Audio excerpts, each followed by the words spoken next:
Welcome back into the Daily Dose. I'm your host, Jeff Hansen. As always, the show is brought to you by Give'emHellBrigham.com and by CougarSportsInsider.com, part of the 24/7 Sports Network. Thank you so much for your support of our channel so far. If you haven't done so yet, please subscribe to the channel, like this video. We appreciate the support, and it helps us out a ton as we are trying to grow our new platform here. So once again, thank you. Today, let's get a little bit nerdy. Let's start talking offensive line play, everybody's favorite subject.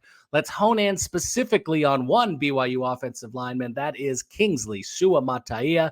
He is the anchor of the BYU offensive line. He is garnering first-round draft pick status hype already. He is being mentioned as an All-American candidate at the left tackle position. That's the kind of potential that Kingsley Suamataia has for BYU this year. If he stays healthy and if he's able to continue on the path that he is on, those preseason accolades are absolutely deserved. He is that good. But how big is the gap from where Kingsley was last year to truly an All-American type football player? I turned to ESPN to help me kind of get that answer. We looked at ESPN's last 3 All-American teams, which gives us 6 first-team All-American tackles.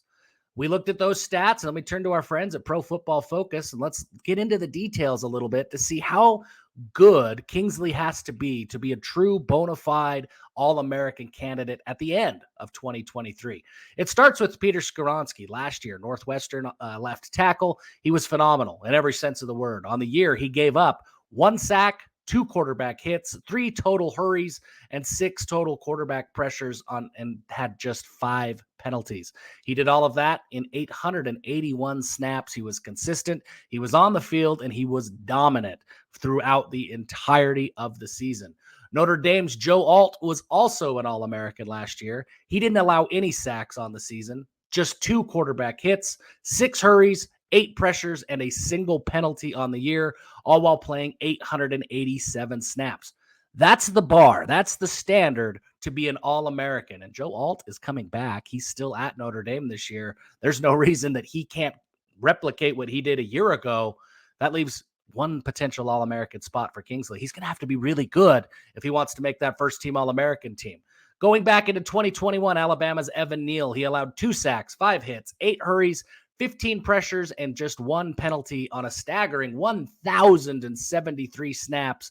He was on the field nonstop, and he was consistent throughout all of Alabama's games, which included playoff runs, SEC championship. I mean, they played more than just the standard 12-game season, right? I mean, absolutely, Evan Neal was a huge part of that. He was consistent. He didn't get tired.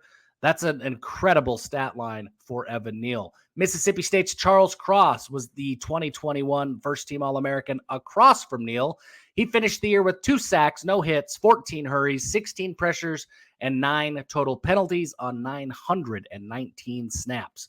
Back into 2020, Alex Leatherwood, again, going back to Alabama. He allowed 3 sacks, 4 hits, 9 hurries, 16 pressures on 9 total penalties on 867 snaps. So that's 5 players right there. We get an idea of what it takes to become an All-American. But now there's one in 2020 that's really going to ring home for BYU fans and show what a BYU player has to do to become an All-American. In 2020, it was left tackle Brady Christensen, who was named to ESPN's first-team All-American team out of BYU. And his stats were incredible. 1 sack, no hits, 2 quarterback hurries, 3 total pressures, 5 penalties, a run block grade of 95.2, and a pass block grade of 95.3 on 741 snaps. COVID was a funny year. The snaps are hard. Some teams only played 4 or 5 games. BYU was fortunate enough to play 12. But whenever Brady Christensen was on the field, he was elite in every sense of the word.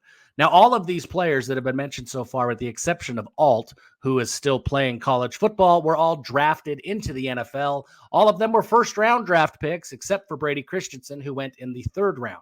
So that's the bar. On average, these last 6 All-Americans have only given up 1.5 sacks, a little more than 2 hits, 7 hurries, 10.5 total pressures, and 5 penalties on nearly 900 snaps. That's the average. That's what it takes to become a first-team All-American at the offensive tackle position. So where was Kingsley last year? Well, he wasn't too far off. Kingsley had 0 sacks allowed, 3 hits, 8 hurries, 11 pressures, and 6 total penalties. His run blocking grade was low at 74.2. His pass blocking grade was right probably where it needs to be at 80.9. And he played 687 snaps on the year. So if you look at his 2022 stat line, the biggest things that stands out, Kingsley's got to stay on the field all 12 games for BYU. That's critical. Can't be an All-American if you're missing more than maybe one game. If you miss 2 games, you're probably going to find yourself on the outside of the All-America team.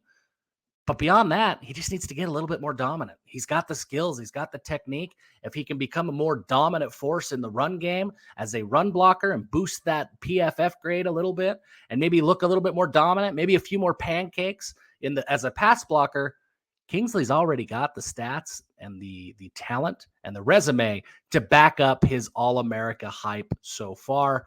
But that's the gap. That's what he needs to do. He's right on track. It looks to me, based on the stats and based on the history, that Kingsley Suamataia's first-round hype and his All-America hype is absolutely well-deserved. Now it's up to him to go out and prove that the hype is more than just that, more than just talk, that it is real, and that he can absolutely live up to his potential. I think he's going to be able to do it. Thank you so much for watching and tuning into the Daily Dose. If you haven't, please subscribe. And until next time, give 'em hell.